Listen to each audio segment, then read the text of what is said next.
अस्सलाम वालेकुम। अभी मौजूद है मंटोका वाटरफॉल के ऊपर, जो कि स्कर्दू शहर से 2 घंटे की ड्राइव पर है।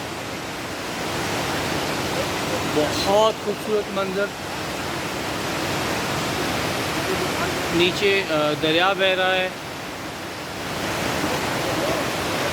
बिल्कुल सामने। आइटम पूरे रखे हैं, वो ब्रिज भी है।